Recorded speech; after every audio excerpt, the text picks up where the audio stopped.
Hello, and welcome to Steve's Mixtapes.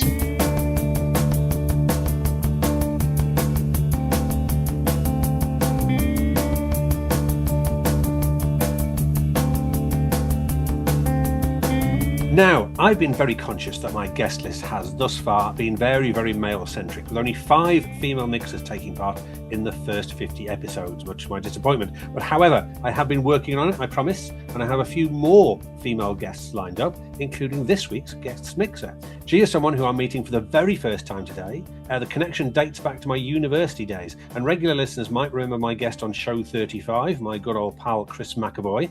Now, in the late 80s, Chris and I shared a house with a gentleman called James Ferguson, who after university moved to America and never came back. And it is his wife, Jen, who's going to be selecting the tracks this week. So welcome to Steve's Mixtapes, Jen Ferguson.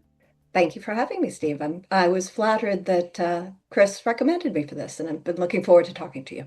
And I've just been catching up with James, who trying to work out how long it is since we've actually seen each other face to face. It must be, well, longer ago than I care to think about, because it makes you feel old when you realise these big gaps, don't you? But anyway, Jen, tell us a little. We've never met before, so tell us a little bit about yourself. How you came to meet James, how you sort of got in touch with me, and I'm also interested in where you live, because I thought you lived in Boston, but you don't live in Boston, do you? You live in Somerville, is that right? That is correct. I live in Somerville, Massachusetts, which is adjacent to Boston. It's Okay. across the Charles River. There's Cambridge, which many people have heard of because that's where Harvard and MIT are, Mm-hmm. and Somerville's the next city over. And I'm, as I like to say, I'm wicked local. I was born in Boston. I've lived in Boston my whole life. Or lived adjacent to Boston my whole Okay. life. So I'm So very much. what do you think most UK people think of when they think of Boston? You know, I'm not sure. I think I know a lot of the rest of America thinks sports and history. We have a Okay. lot of culture. We have a reputation for for being, I'll say, brusque. Brusque is a Okay. very polite way of putting it. I like to say we make New Yorkers look friendly. Uh, Okay. the The other, well, so Boston's in Massachusetts, and people from out of state like to call us massholes. And Charming. most of the locals don't. That doesn't really bother them, and a number actively embrace it, which probably tells you all you need to know about the local personalities. Okay. Okay. But Well, we've had a lot of Midwestern transplants, which is kind of smoothed our rough edges a bit. I've obviously had quite a few American guests on, and there are some parts of America, like Texas or Florida or California, that bring certain imagery to mind. Certain things.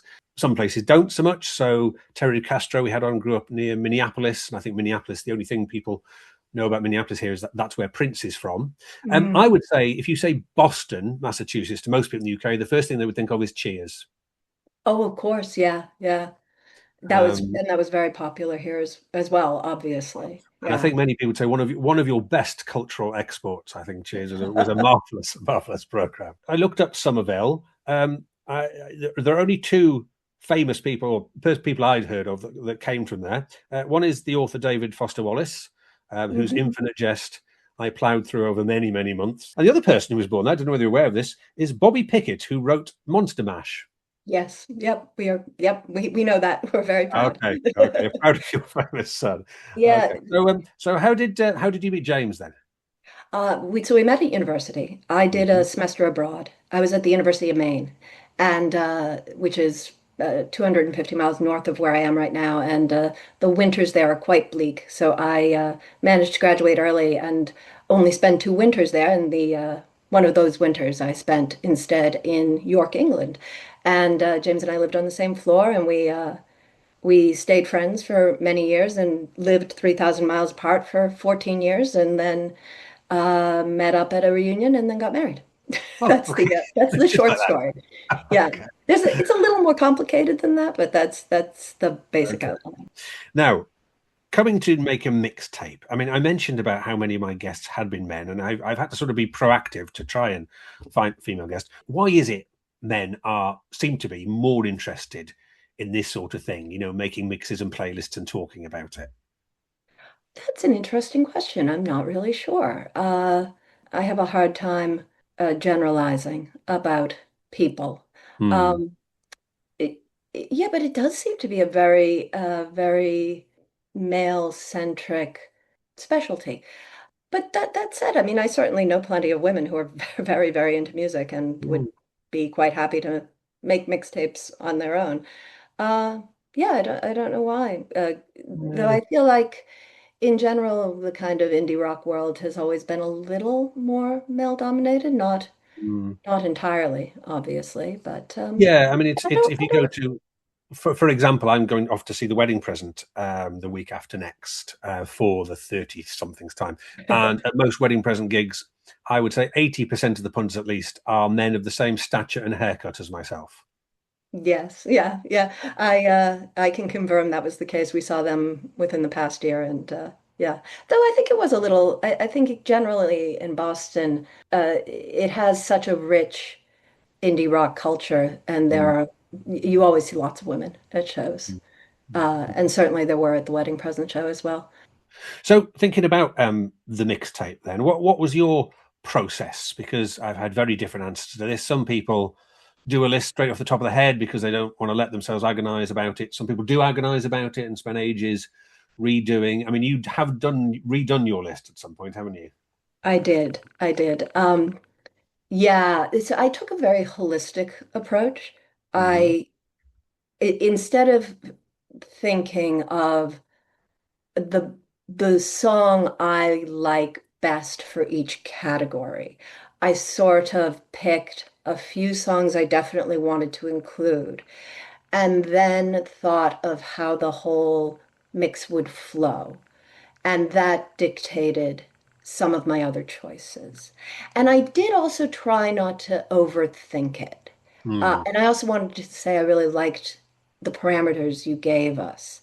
Uh, because if it was open-ended, if it was more open-ended, I would have just been uh, paralyzed by having too many choices. Hmm. Um, and I also really just focused on what I'd want to hear right now, like Okay. what I found most appealing in the moment. So Okay. Okay. Well, let's get on to your hit the ground running track. I was going to say, I mean, first off, I liked your mix enormously. I like the original one as well, but I like this one a great deal too. There's at least one artist there that I thought I wasn't perhaps that fussed on. Who the track you chose, I really liked. So we'll get to that later on. Quite a few that were unfamiliar to me that I'm looking forward to investigating further. Your hit the ground running track, though, I was very, and I'm sure all listeners will be as well, very familiar with. It is a great song, but actually, it's one of those songs that you've heard it so many times. I thought I haven't actually listened to this in ages because it's so familiar, if you know what I mean. So it's great to hear it again. I shall read what you said because you hopefully sent me some notes about your choices. In a moment of perfect clarity, while standing in its eponymous club, I realised that being who I am and where I'm from, I can't start with anything other than this. yes, so it's Roadrunner by Jonathan Richman and the Modern Lovers. And I was standing in the club, which is fairly recent. I think it only opened about 3 years ago, called Roadrunner. I was seeing Elbow actually.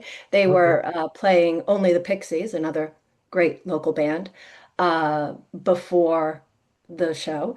And I was realizing, oh, I have to start with this song. It's been a favorite of mine since I was quite young. I remember, and I remember I had to be quite young because I thought when I was old enough, I would get my license and, drive down 128 when it was dark outside and work at Stop and Shop, but I never worked at Stop and Shop. Yeah, we don't have stop and shops over here, but I kind of get the gist from the name. I guess our equivalent would be a happy shopper. Yeah, it's a Is that grocery store. it's a grocery version? Yeah. Okay. So yeah. So it's obviously a real personal connection to start with. Here it is. This is Roadrunner. 1, 2, 3, 4, 5, 6. Run, runner, run, runner. Going faster miles an hour. Gonna drive fast and stop and shop with the radio on. I'm in love with Massachusetts and the neon when it's cold outside and the highway when it's late at night. Got the radio on. I'm like a roadrunner.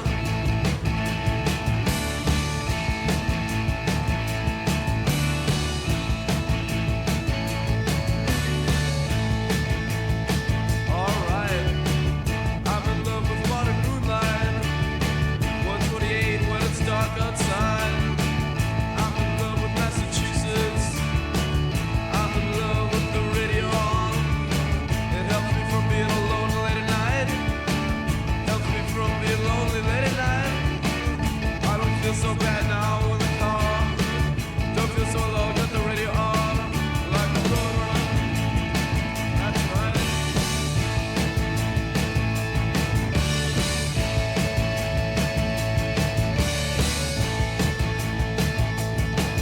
Say hello to the spirit of 1956.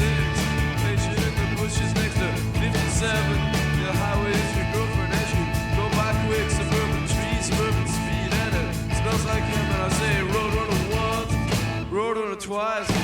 I'm in love with rock and roll, and I'll be out all night, roadrunner. That's right.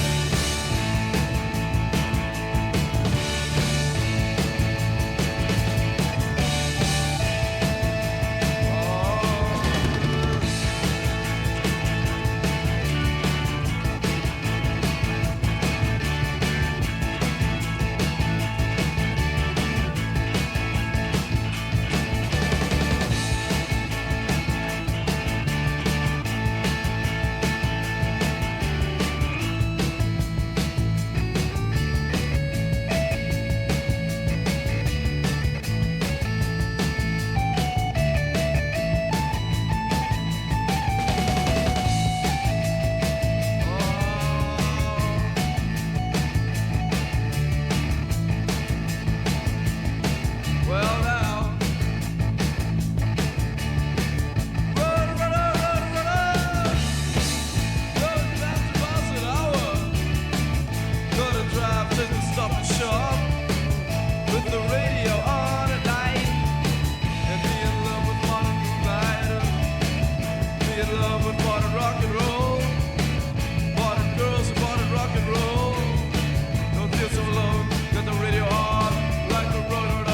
Okay, now you say modern lovers. I got the AM, got the car, got the AM, got the AM sound, got the rock and modern neon sound. I got the car from Massachusetts, I got the power of Massachusetts when it's late at night.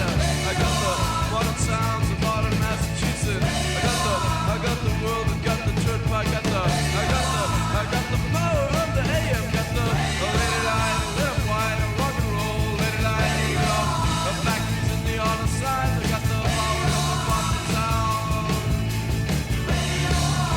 All right.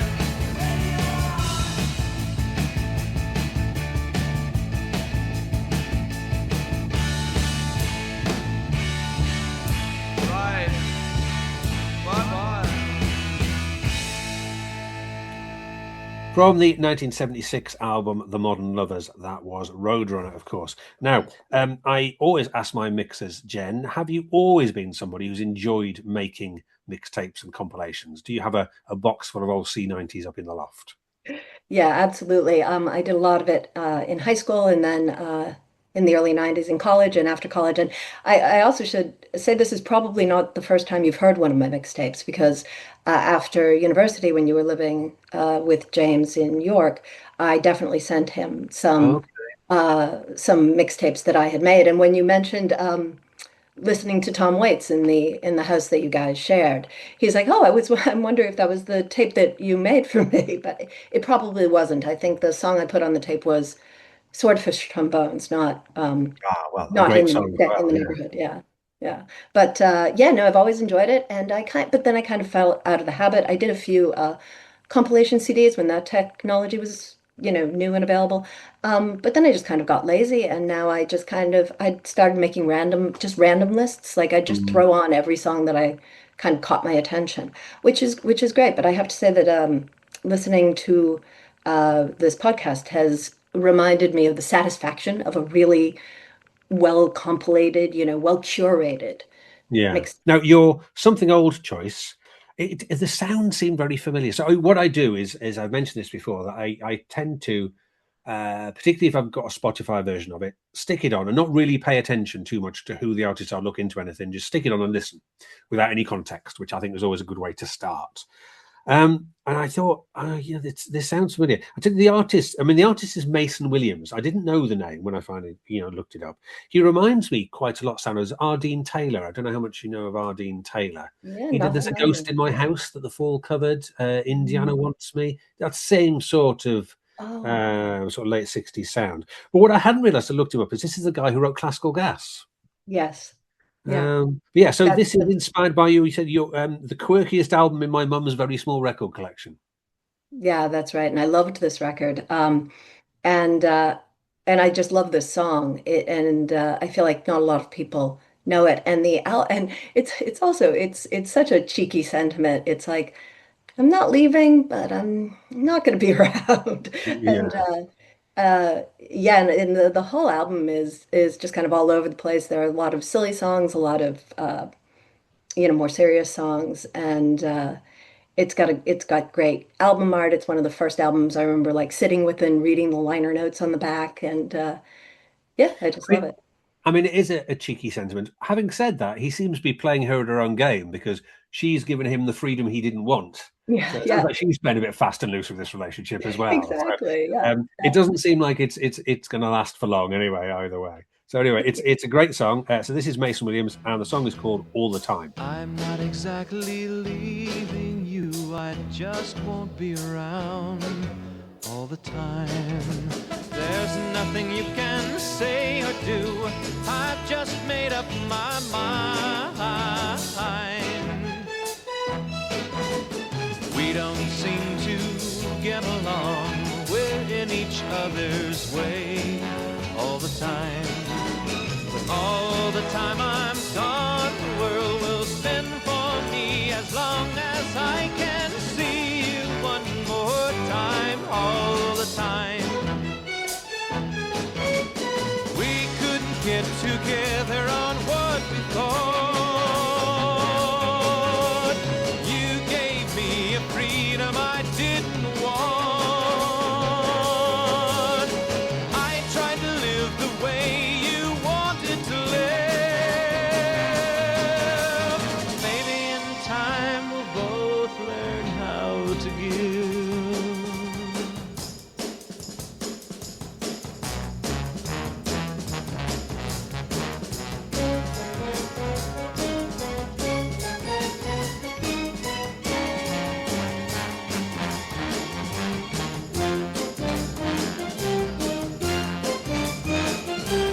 Don't know where I'm going, I just know tomorrow's there all the time. But which tomorrow brings me back depends on what I find. I may find I can get along much better if I move all the time. But all the time I'm moving, I'll be searching for the moment I can see you one more time, all the time, one more time, all the time, one more time, all the time.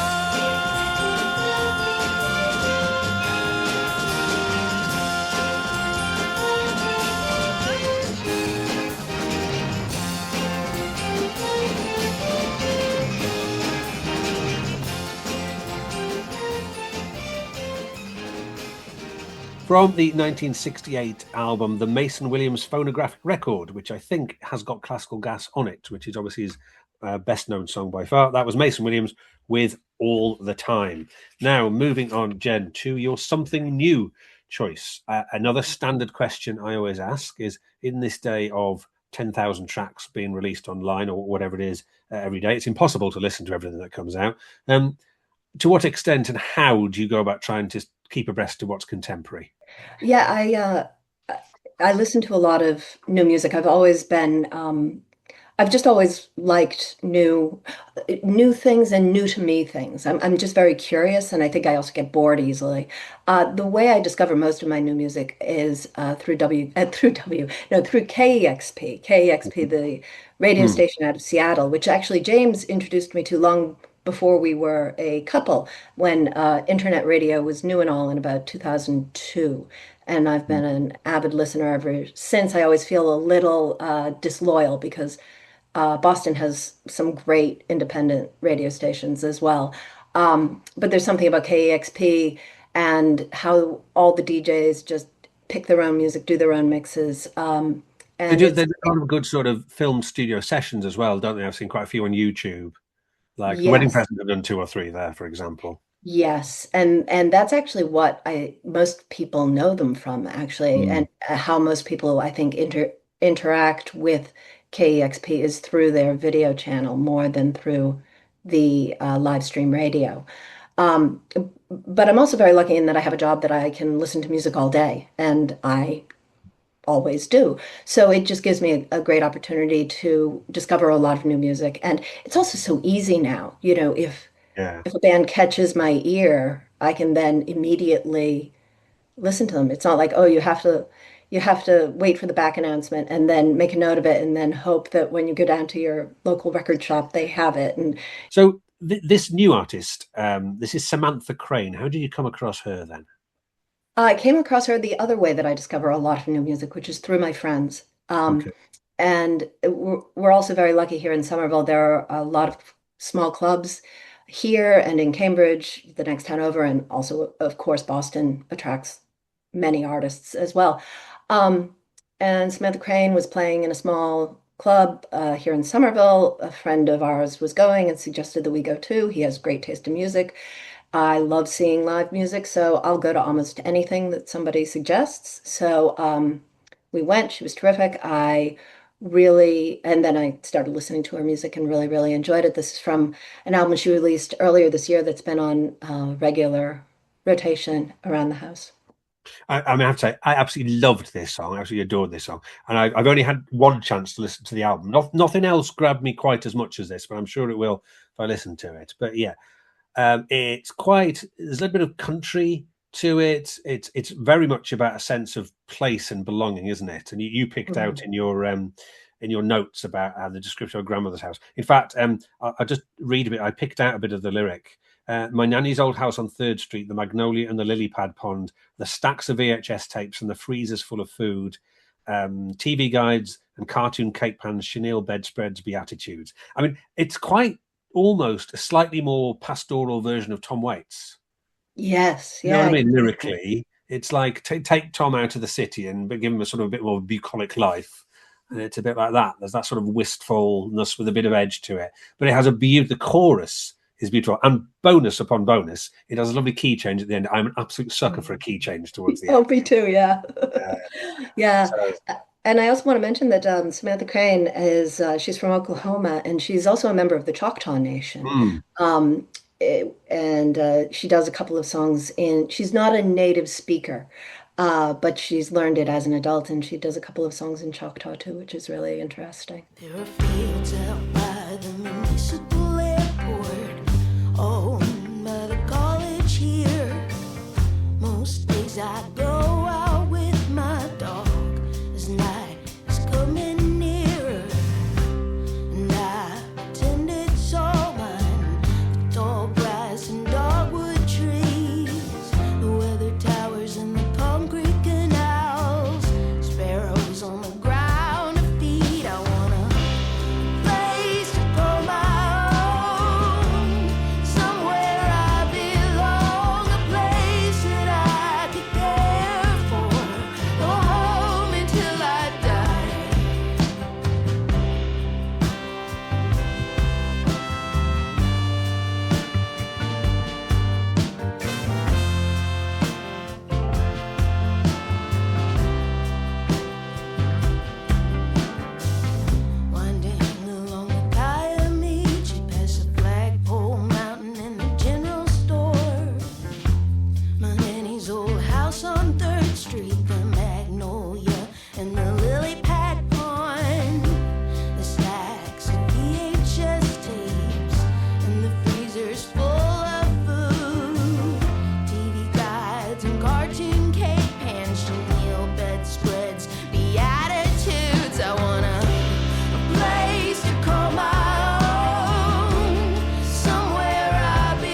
Samantha Crane with Beatitudes from her 2025 Gumshoe album, the something new choice of my guest mixer this week.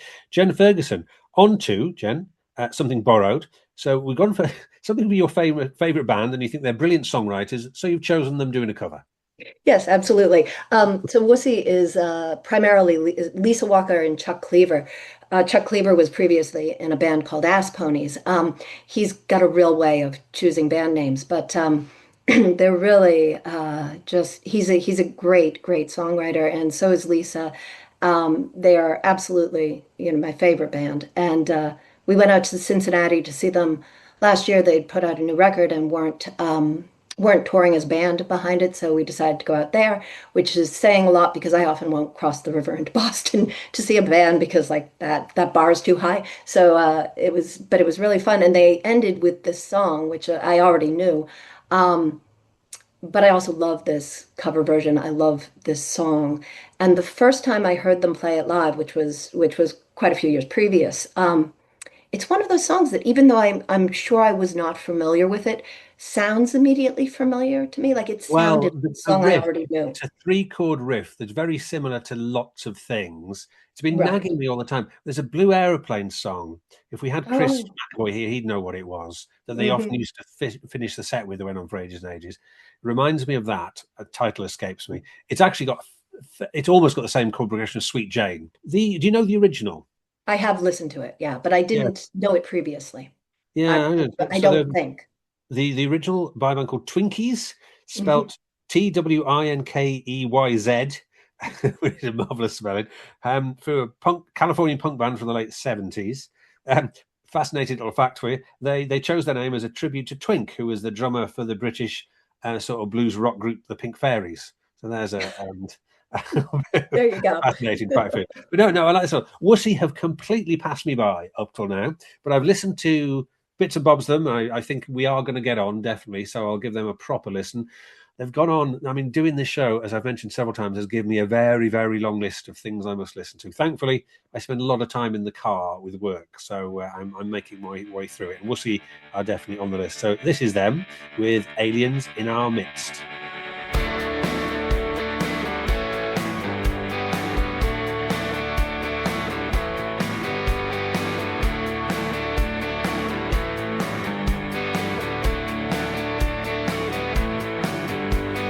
Stars above us twinkle like eyes of flashing teeth, whose eyes are these that watch us so many light years beneath. It seems so very cold up there, so far from island Earth.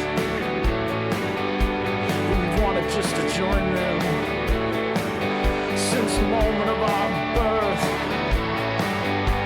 There's aliens in our midst. There's aliens in our midst. There's aliens in our midst. There's aliens in our midst. This friend of mine, he was 5 years old. He dressed up in his sister's clothes, and his daddy got so mad that he beat him with a rubber hose. But he grew up okay and made his way to junior high. And as things would have, he fell in love, and he gave his ring to another guy. There's aliens in our midst. There's aliens in our midst. There's aliens in our midst. There's aliens in our midst.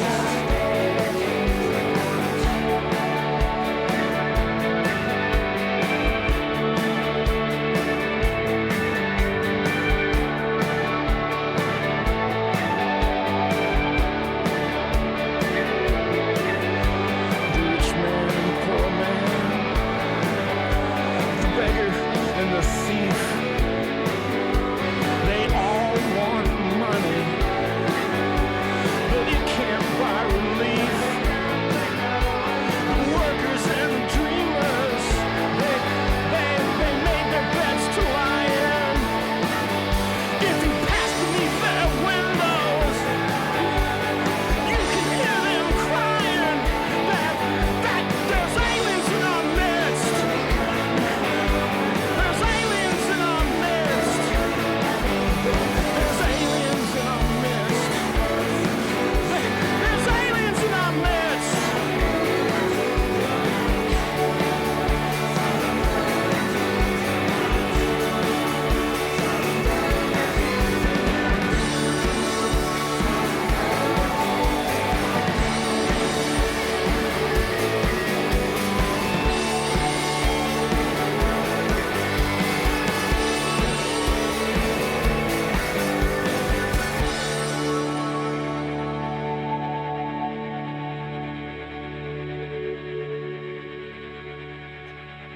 From the 2018 album What Heaven Is Like, that was Wussy with their cover of Twinkies, Alien in Our Midst. And if anybody can remember which Blue Aeroplane song I'm banging on about, then do write in and remind me, and I might play that at some point. Okay, on to something blue now, something most people will be familiar with. And again, I don't think I've listened to this in years, but so this is Eels. I remember the first time I heard Eels. I never used to listen to, I mean, the name Steve Lamacq might not mean a lot to you, but he used to present the evening show on Radio 1 with Joe Wiley, who went on to bigger and better things. And it was sort of, it was somewhere between the Daytime List and John Peel. So it wasn't the real alternative stuff, but he did new stuff. And I remember them playing Susan's House and thinking, wow, you know, when you have those moments, you think, I don't think I've heard anything like that before. And there was something quite laid back, but almost aggressively spooky about it. Do you know what I mean? But yeah, so they went on. But this is a little bit more for something blue. I mean, you've gone for something with blue in the title, which is perfectly in the rules. But it's actually quite a joyful song, this, isn't it? So you've gone for Mr. E's Beautiful Blues. Why this one? Apart from the fact that it's a joyful song. Yeah, so I was originally going to go with my first reaction to this was to go with Julia Jacquelin's Less of a Stranger, which is the last song that actually made me cry. So I decided to go with the absolute. Just to say, I will put a link to that. I'll remember, because that was beautiful. I listened when you sent your original mix. I drove down to Cardiff and I listened to your mix twice. And that song, that's a real grabbing the heartstrings one. It's about, I never really talked to my mother. It's a very simple message that I never really knew my mother, but expressed in really quite a gripping way. Yeah, no, I must look her up as well. What was her name again? Julia Jacqueline. Jacqueline. Yeah, no, that was a great. It was a shame you had to drop that, because I really, really like that a great deal.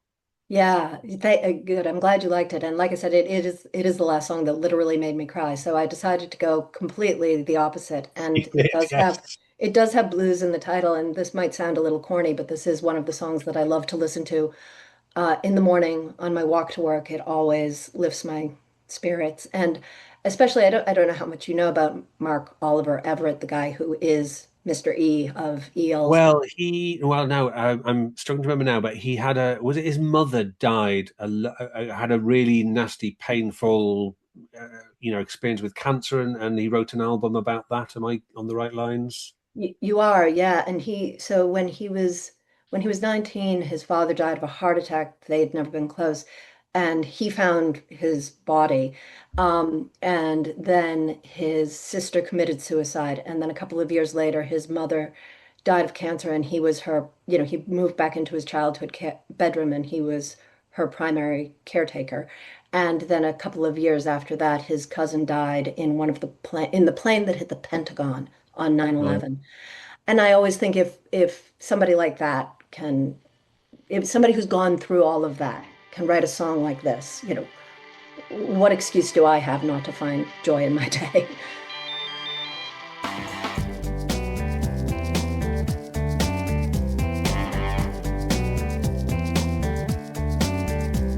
The smokestack spitting black soot into the sooty sky.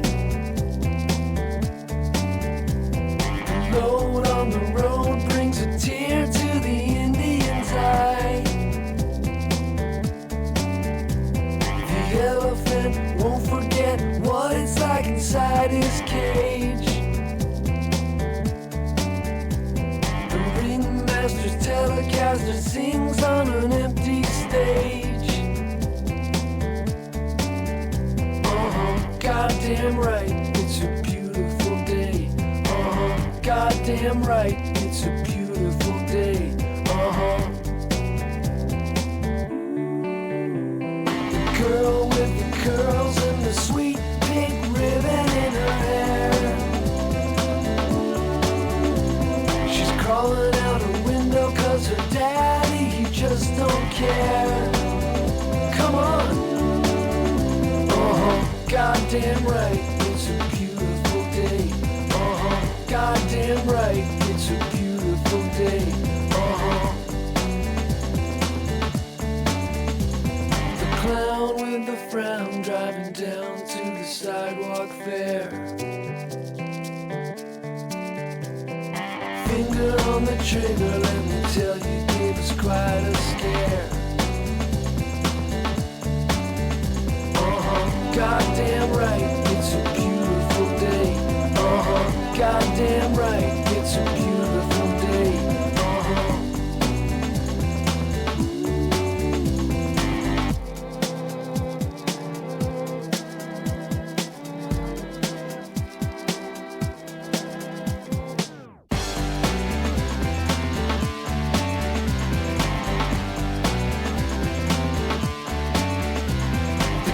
With their lids when their lids hear that crazy sound. My neighbor digs the flavor, still is moving to another town.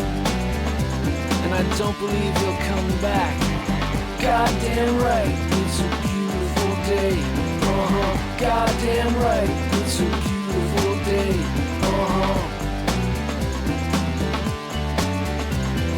I don't know how you're taking all the shit you see. You don't believe anyone, and most of all, don't believe me. Believe you. Goddamn right, it's a beautiful day. Goddamn right, it's a beautiful day. Goddamn right, it's a beautiful day. Goddamn right, it's a beautiful day.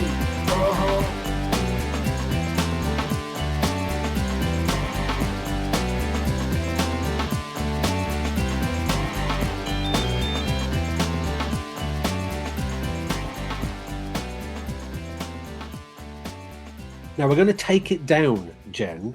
Your Take It Down choice. This is the artist I referred to at the beginning that I know lots of people really, really love, and I've dipped into before and thought, that's all right. Do you know that when there's an artist that lots of people rave about, and you listen, you think, oh, it's okay. But yeah, I've been quite taken with this. So tell us about this song and why you chose it. Right. So this is Robin Hitchcock, who's my favorite singer-songwriter. And I really don't like absolutes. I don't like saying, "Oh yes, this is my favorite. This is, the best." Well, there's that thing, isn't there, that people who quite like music but aren't sort of into music, as most of the people in the show is, will say things like, "So, who's your favorite band then?" You say, "Yeah, don't ask me that question."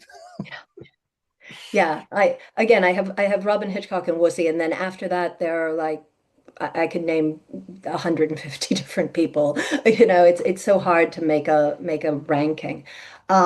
But recently, my son, who's 19, asked me, what's your favorite album? And I'm like, I can't answer that question. But then I said, if push comes to shove, it would probably be EYE by Robin Hitchcock, and this is my favorite song on the album. So is it my favorite song? That's hard to say. But I do love this track. And it's very dreamlike, isn't it? yes. I mean, it's very beautiful, it's very fragile. But there's stuff about, I wrote some of the lyrics down. Telephone was ringing in a corridor of blue, a geranium came out of it. Yeah, two things that I have to say about Robin Hitchcock. First of all, I always joke that my husband's only fault is that he does not like Robin Hitchcock. I find it very hard to believe that that's his only fault. Oh, no, it's pretty close. It's pretty close. And really, it's not much of a fault either. That's your taste is your taste. But the other thing I want to say is during the pandemic, he did this really wonderful weekly live stream. He and his wife, Emma Swift, who's also a terrific singer-songwriter in her own right. And it was the pandemic was so strange. And it was really great to have this this little gathering every week. And he plays lots of requests and plays lots of covers, and he's got an enormous catalog, and he seems to be able to play anything he's ever written, at any time. He's quite extraordinary in that way. And it was really a bright spot during that, again, very, very strange time.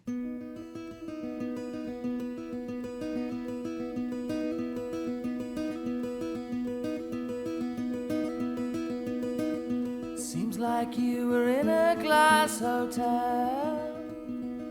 It seems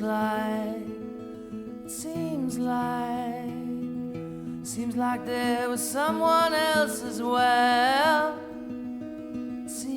like it seems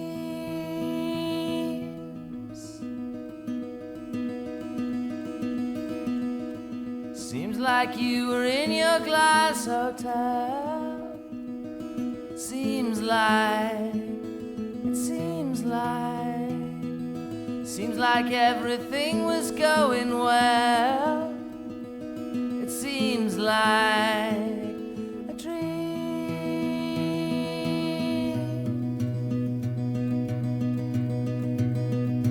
Well, the radio was playing in the darkness of the hall. There was someone standing with you who just wasn't there at all, and you were laughing.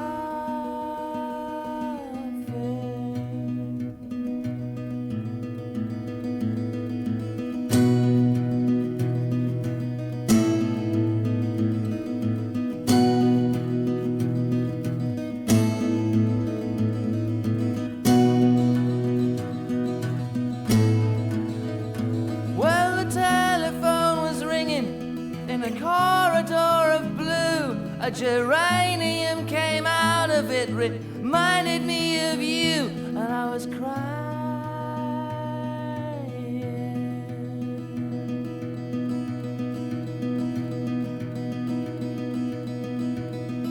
Seems like you were in a glass hotel. Seems like there was someone else as well. It seems.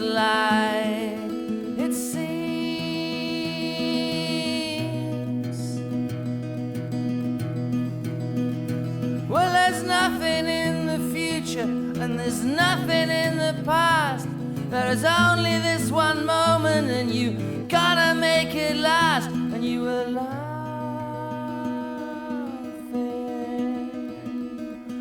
in a glass hotel.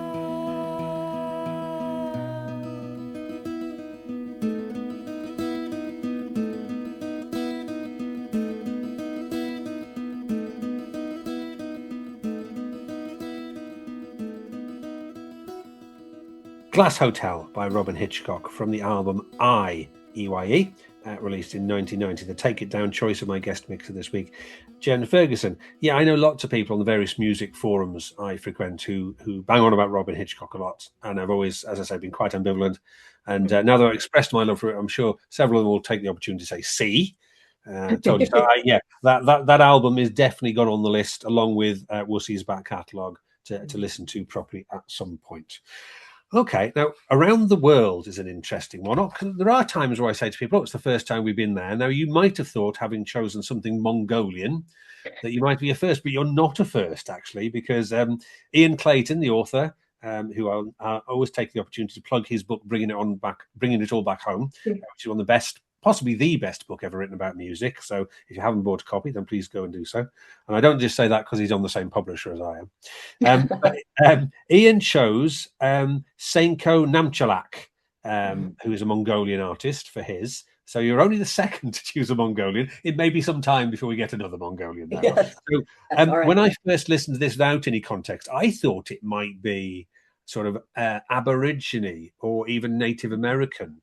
You can see probably where I got that from, but it's not. Now, this is, do you say it, The Who? Yes, yeah, Yes. you do.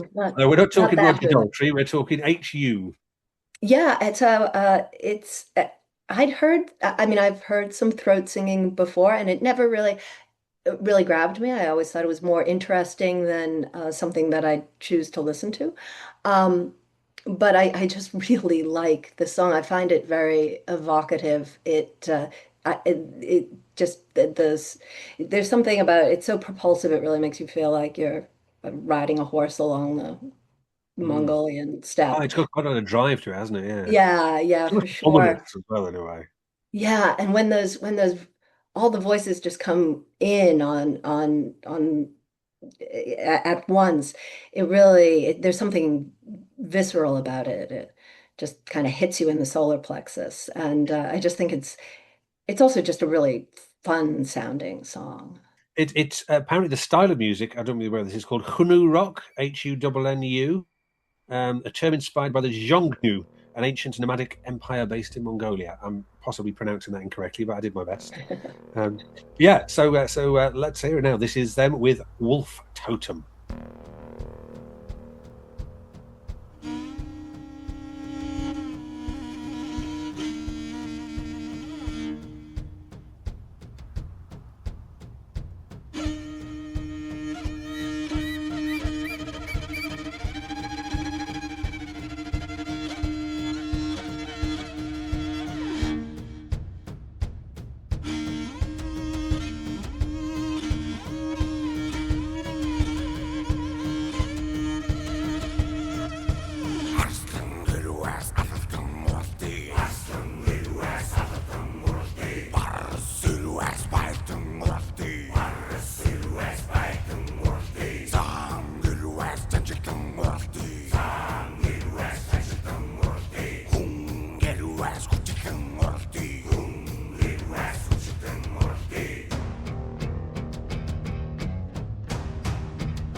That was The Who, H.U., not Pete Townsend and Co., with Wolf Totem from the album The Gereg, released in 2020.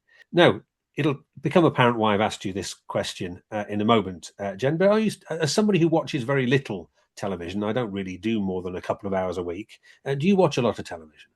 No, we watch very little, in fact. But for me, it's not a sort of an ideological or a superiority thing. I mean, I would rather listen to music or read a book. But on the rare occasions I decide to put it on, like, for example, if I'm going away with work and I need to iron some shirts, which I think is a good opportunity to stick the TV on, put them on, I spend 20 minutes flicking through trying to find something I want to watch and can't find anything that interests me. That's my main thing. Why do you not watch it on television? A lot of it's just time, and we just have a lot. We both work full time. We have a lot going on in the evening. Sometimes, like I said, I love to go out and see live music. I also like I take kung fu classes and I play in a band and I just do lots of other things. And so we find ourselves just not having a lot of time. And I'm also, it's what we were talking about earlier with just being paralyzed by choice. There's so much available now. And you always kind of want to pick what is the best thing you can possibly be watching at that moment, but that's often hard to decide. I also always joke that The Wire ruined television for me because I don't think anything will be as good as that show. Now, I read a lot about The Wire and been one of the great shows, and I bought a really old secondhand box set off eBay. And I watched the first three episodes, and I must confess I gave up on it because I found it was a very old DVD which didn't have subtitles, and I really struggled to understand what quite a lot of the dialogue was. Can you understand that? Yes. So I found that really frustrating. Well, and I think James and I watched the first episode 3 times before Mm. we finally got into it. Like we watched it and then we didn't watch it again, and so we decided we'd watch the first episode again, and then we were like, I don't think this is really grabbing us. And I think it was when it was like the third attempt that we finally got into it, and but But then there's so much this. I mean, we don't. I mean, we don't even have Netflix anymore. We got rid of it because we watched so little. So everything we watch is either on Amazon Prime because we have that for buying stuff and all the rest of it, or on BBC iPlayer. And I put on the other day when I was, in fact, ironing some shirts, a new history series called Civilizations. It's about great civilizations that have, risen and fallen. There's one about Rome. There's one about Egypt. mm, But it's so dumbed down and it's so delivered in little sound mm. bites and it's patronizing and it's, so she made a life-changing decision. Everything's announced like that. And I think, I'm not 7 to tell me the history of it. So that's what I heard. The last great TV show I saw was when I had COVID, which is the only reason I ended up watching TV because I was basically flat out on the sofa and couldn't do anything else other than watch. I couldn't read. I couldn't focus on anything. So I ended up watching the first series of True Detective over Mm. the space of 4 days, and that was amazing. I have to say that was incredibly good. I watched any of the rest because I'm told they're nowhere near as good. I don't want to be disappointed. But that Yeah. was Matthew McConaughey and Woody Harrelson were incredible in that. I have to say. So if anybody's never seen that, you very rarely get a TV recommendation from me. But have you seen No, that? I have not, and I've had many people recommend it, so I And will there's definitely also a make it a point. brilliant soundtrack which is on Spotify. I would highly recommend the soundtrack. Well, it's not a soundtrack; it's the music that gets played and that sort of thing. Anyway, the reason we're talking about television, you explain why are we talking about television before you're left of centre, Jen? So, yeah, this is talking reality television blues. I was driving down the A470 and I thought, oh, I know this song. This is Todd Snyder. I know I'd heard the song before. I've heard a little bit of his stuff. And I thought, oh, yeah, but it's not him. And I'm driving down and I suddenly thought, you'd almost think that was Tom Jones. No, it can't be Tom Jones. It really does. And it is. It's Tom Jones.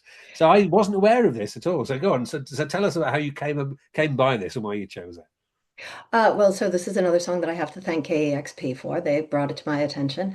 And I was not familiar with the Todd Snyder original. And I have to say, having listened to it, I don't actually like it very much. I mean, it's very much kind of just a very Bob Dylan Well, it's sort of imitation. a cartoonish Bob Dylan in a way. Yeah, and Mm. cartoonish, absolutely. And it really kind of plays it for comedy. That said, I think the lyrics are incredibly clever and Yeah. really draw a through line from the advent of television to the pickle we find ourselves in today. And again, I think on paper, Tom Waits doing spoken word over a background that sounds like Radiohead sounds ridiculous, but he really pulls it off. And he's I rightfully think you just said, Jen, that Tom Waits doing Tom spoken Waits. No, word. no, not Tom Waits. I have Tom to Jones. say, I'd pay good money to hear that as well, though. Yes, that. Oh, that I would also pay to hear. Absolutely. No, but Tom Jones is so rightfully famous for his singing voice that you forget that his speaking voice is also just excellent. Yeah, He's it's like got that rich baritone, like Anthony Hopkins or Richard Burton or someone like that. It's that deep rumble, isn't it? yeah, he has a lot of character to his voice, and I think he really brings the lyrics the gravity and he the gravity they deserve, and he turns that comedy into tragedy. I think he just does an incredible job. And I think a lot of that also is probably down to his producer, who's Ethan Johns, who's worked with lots of people, Kings of Leon and Crowded House, and I mean, a long, long list, most of whom I'm probably forgetting right now. And of course, Ethan Johns is the son of Glyn Johns, who has worked with small bands like the Rolling Stones, The Who, Led Zeppelin, and the Beatles. Yeah. So he's got quite a pedigree behind him as well.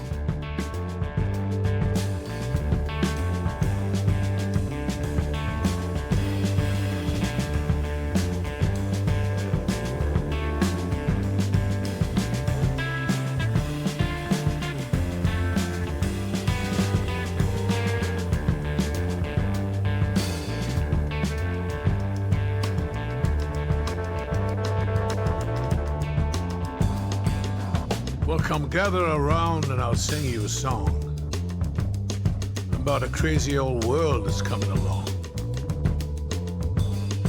Till one day some fool made the decision to turn on the television.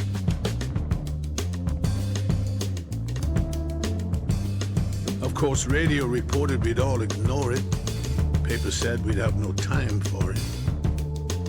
But before you knew it, you knew Milton Berle. We all had a new escape from the world. All tuned in before too soon, we were watching a man walk on the moon. He made it look as easy as driving a car. Video killed the radio star. I got the talking blues.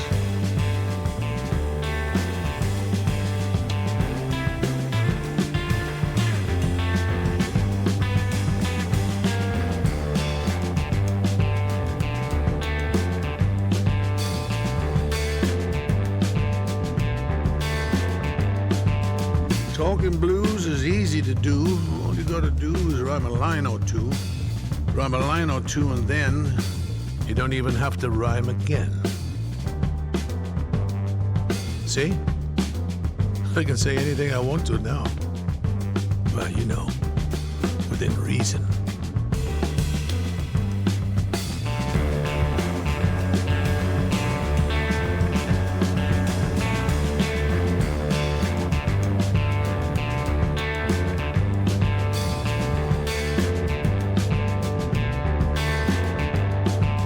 Say sitcom catchphrase game show nation. Television soon defied explanation.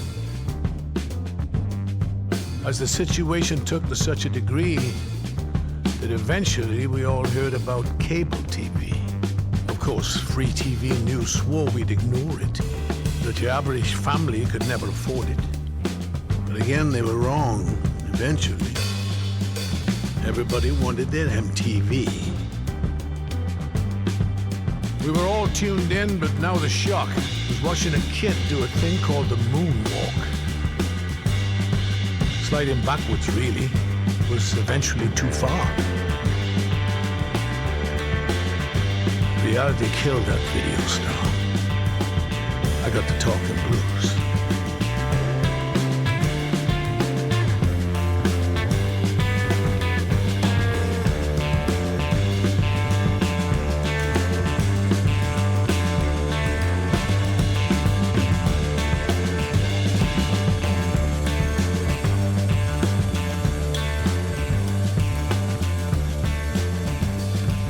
So simple at first, it was hard to foresee the impending collision with reality.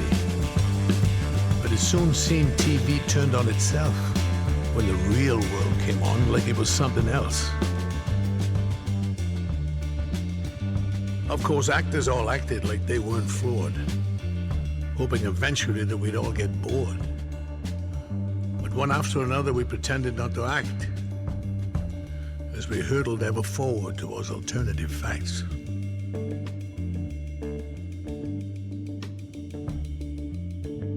Then a show called The Apprentice came on, and pretty soon, an old man with a comb over had sold us the moon.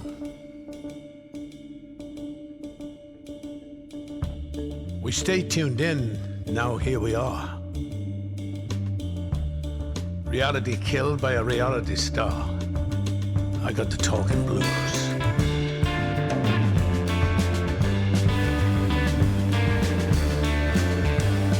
Hills that is.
Talking reality television blues, the Tom Jones version, believe it or not, from the 2021 album Surrounded by Time. I did give Surrounded by Time a listen on the basis of this, because it's lots of other cover versions.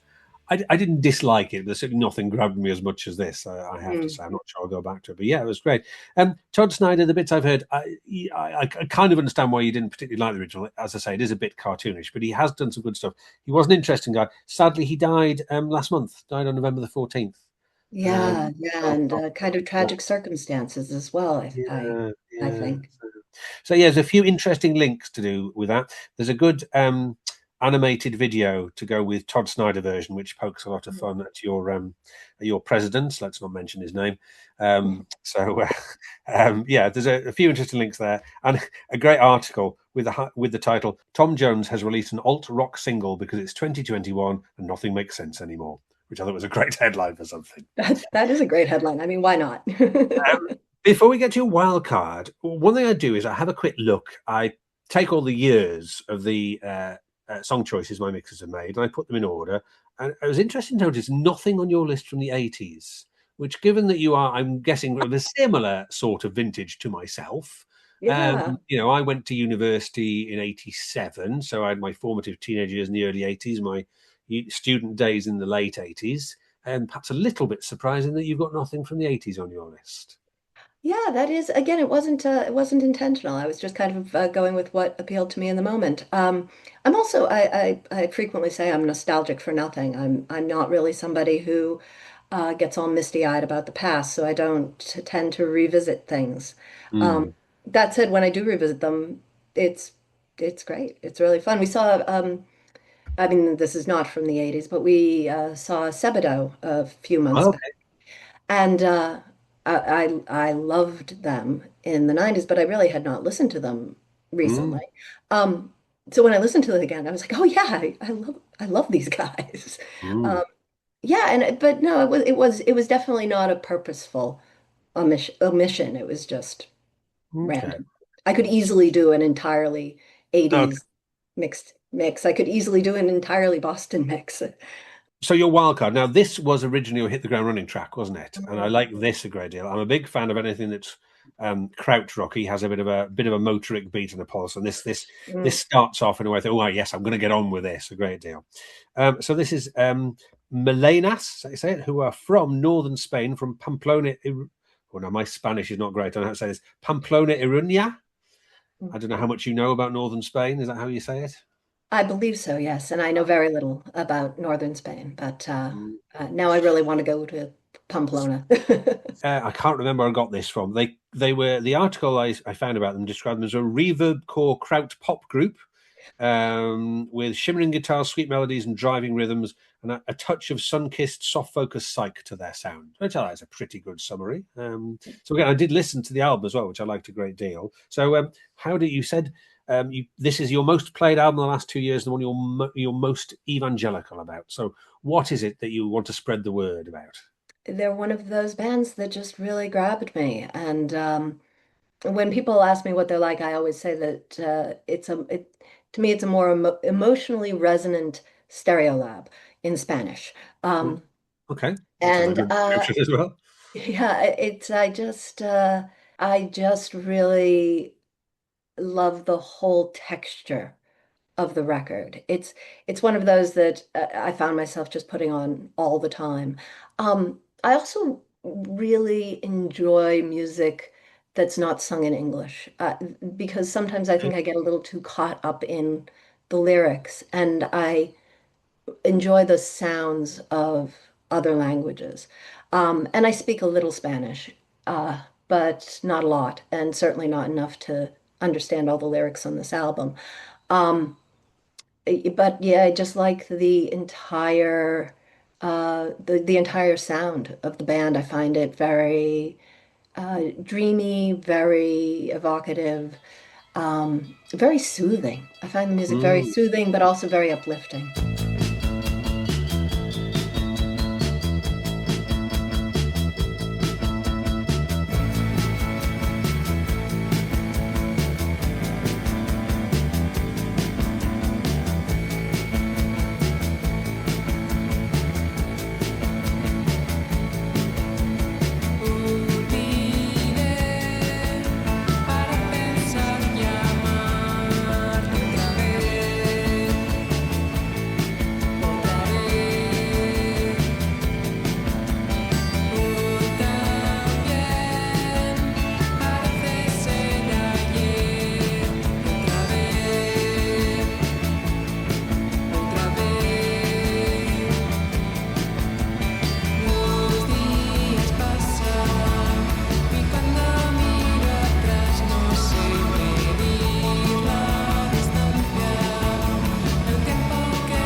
From the 2023 album Horror, that was Melenas with K2. So we're almost at the end. Jen, we're moving on to your finale track in a moment. A couple of questions. Well, the original question I had planned, but I'll ask you an extra one because you mentioned being in a band. So I'm interested in your band and what they're called, and have you ever recorded anything? And Oh, so yeah, I'm in a band called School of Honk, which is a sorry, School of what? School of Honk, Honk. We Oh, are a and makes you we sound are like a a free jazz outfit. no, we are a radically inclusive brass band and also an all ages, all levels music school. And we meet every Sunday, and every Sunday there's anywhere between 60 and 100 of us. And Oh, wow. yeah, and it's just tremendous fun. And And I've what do been you play? playing, I play the melodica. I play Oh, okay. the keyboard you blow into, yeah. Yeah. And but we have trombones, and we have a big trombone section, a big trumpet section. We have people on sax. We have sousaphones and bari saxes and lots of drums. And So is it improvised or do you actually play particular songs? no, we play. We have a repertoire. We have about 2 dozen songs in rotation at any particular time. And we almost every week we try to go out, weather permitting. We try to go out parading around the neighborhood, and yeah, Oh, okay. we have a huge honk, what's called the Honk Fest. It's activist street bands from around the country and around the world who come here to Somerville every fall for the weekend, and we have a whole day of music, 5 stages with bands all day, and it's a great deal of fun. Yeah. It sounds great. Yeah, absolutely. And when you said about parading around, I was suddenly brought back because we talked about Tom Waits, and so when I was Mm, the video for In the Neighborhood. mm. Which was by the way my gateway drug to Tom Waits as Okay. well. Yeah, Yeah. seeing that wacky video on MTV in like I'm thinking, yeah. 1982. And in the middle of probably a video by, I don't know, Jesus Jones or something like that. And thinking, Yeah, or what the hell is this? Poison or Somebody changed channel when I wasn't looking. Yeah. yeah, yeah. But Yeah. that's what I enjoyed. Yeah. Okay. Another question I was going to ask is, well, this is going to go out in January 2026, but we're actually recording this on the 6th of December. I spent this afternoon with my children putting the Christmas decorations up, so that's going to seem a bit historic by the time this goes out, but that's how I spent my afternoon. Apart from getting your hoping that your paint has dried properly, I gather you just had your whole house painted. What does Yeah. 2026 hold in store for you and James then? Right. Well, I'm not really sure. Primarily putting the apartment back in shape. It's all a bit of a mess at the moment. So that's the first order of business, and then we're really hoping to get over to the UK in the summertime. Okay. We still have lots of family and friends there. Or James certainly does, and we didn't get to see everybody last year. We have a new nephew that we need to meet. So yeah, that's the next thing we'll be planning. And my youngest child is graduating from high school, so need to figure out where that one is going to university, Oh, okay. Oh, interesting stuff. which is also a big thing. It is big time. Yes. Well, I've got one who's in year 13, which is, I think, probably the same sort of thing. So just about to take his A levels and apply to university. So yeah, same sort of stage. So he seems very relaxed about it all, far more than I am. But there we go. So your visit to England, is that likely to take in Manchester to see Mr. McAvoy? It might. We definitely want to. We definitely want to see Chris on this Okay. trip. We try to always get together, whether we do that in Manchester or somewhere else along the way. He comes and joins us somewhere. We still need Okay. to figure that out, but Okay, well, I'd love to tag along for a day at some point. It'd be great to see. I was going to say you again, but not really. But to see James after so many years. So yeah, keep you posted. It would be lovely to catch up. I will do that for sure. That would be great to meet up. Okay, so on to your finale, Josh. Now I have a confession to make, and I get slagged off a lot for this. This is seen as heretical. So you've gone for Roxy Music track. I prefer later Roxy music.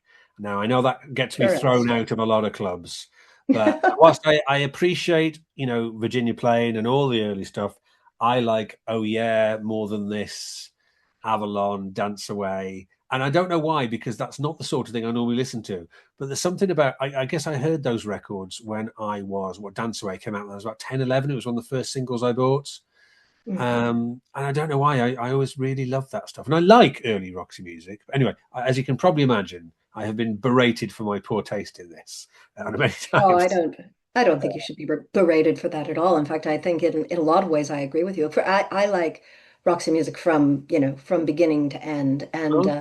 some of the songs that you just mentioned are actually this is my favorite Roxy music song that we're about to play, but some of those others that you mentioned are also my favorites. And I I love, mean, yeah, I would argue Oh Yeah is one of the saddest touching songs you'll ever hear. I mean, I think yeah. it's, yeah. Anyway, That you've got that something would probably from. be a close second for my favorite Roxy music song. Okay, so you'll tell us about your favourite Roxy music song, which is from Stranded. Which is Mm. that the one with the scantily clad ladies on the front? It's one of the ones with the scantily clad I ladies. mean, quite a lot It's of the them one had with the scantily clad one. ladies on the front. Yeah, they were quite fond of that. It's not the one with the two women. That's Oh Country yeah, Life. because The they're one very with the scantily clad. one. But yeah, Yeah, okay, it's the one scantily clad woman. okay, okay. Um, there's so much I love about the song. Um, I love first of all, I love that it's two songs. It's Hmm. it's the first part of it is so different from the second part of it. And it is very much moving from the party of Saturday night into the, come down of Sunday morning. And yeah, I love the way the whole song builds, and it keeps adding instruments in.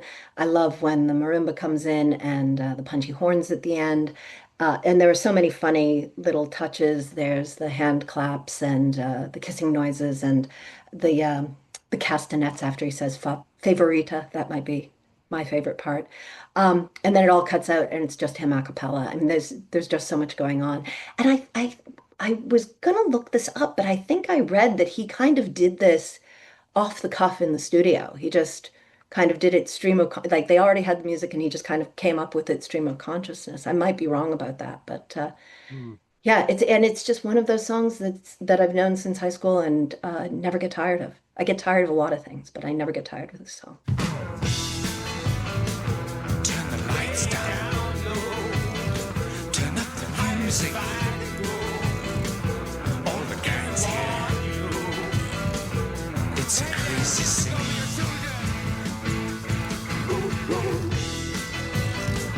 Get the picture. Yeah.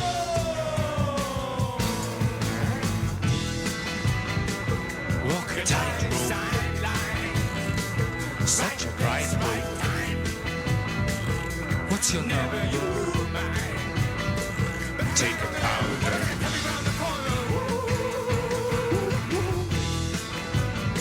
Have you a future? Yeah.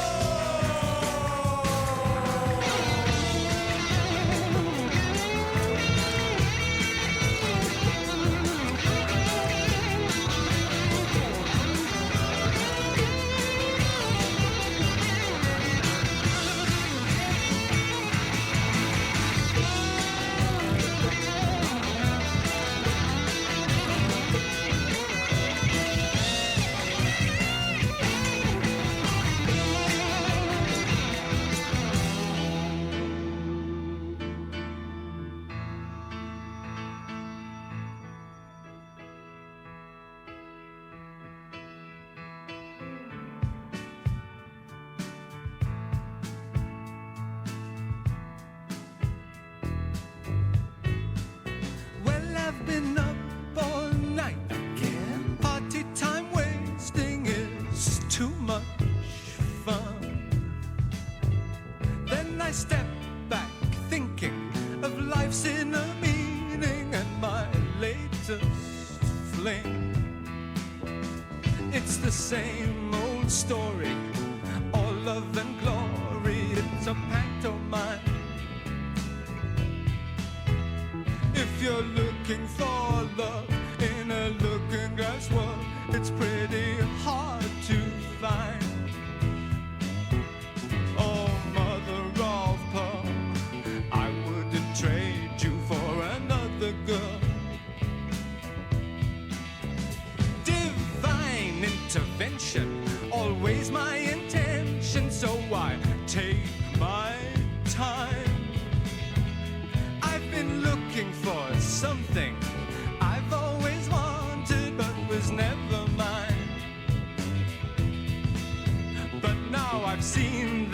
something just out of reach, glowing very holy grail. Oh, mother of pearl, lustrous lady of a sacred world. Thus, even Zarathustra, another time loser, could believe in you. With every goddess a let down, every idol a bring down, it gets you down. But the search for perfection, your own predilection, goes on and on and on and on. Canadian club love, a place in the country, everyone's ideal. But you are my favorita, and a place in your heart, dear, makes me feel more real. Oh, mother of pearl, I wouldn't change you for the whole world. You're highbrow, holy, with lots of soul melancholy shimmering. Serpentine sleekness was always my weakness, like a simple tune. But no dilettante, filigree fancy beats the plastic you. Korea girl cover, exposed and another slips right into view. Oh, looking for love in a looking glass world is pretty hard for you. Few throwaway kisses, the boomerang misses, spin round and around. Fall on feather bed quilted, faced with silk softly stuffed, eider down. Take refuge and pleasure, just give me your future, we'll forget your past. Oh, mother of pearl, submarine lover in a shrinking world. Oh, lonely dreamer, your choker provokes a picture cameo. Oh, mother of pearl, so semi-precious in your detached world. Oh, mother of pearl, I wouldn't trade you for another girl. Oh, mother of pearl, I wouldn't trade you for another girl. Oh, mother of pearl, I wouldn't trade you for another girl. Oh, mother of pearl, I wouldn't trade you for another girl. Oh, mother of pearl, I wouldn't trade you for another girl. Oh, mother of pearl, I wouldn't trade you for another girl. That was the finale track of my guest mixer this week, Jen Ferguson. That was Roxy Music, of course, with Mother of Pearl from 1973's Stranded. So, thank you, Jen, for coming on and for getting in touch. It's been really, really good to meet up. I hope you enjoyed the experience. Yes, I was way more nervous than I expected to be, but hopefully hopefully that didn't come across too much. No, not at all. No, it was great. Yeah, I know I enjoyed this a great deal. Thank you so much for having me. This was wicked fun.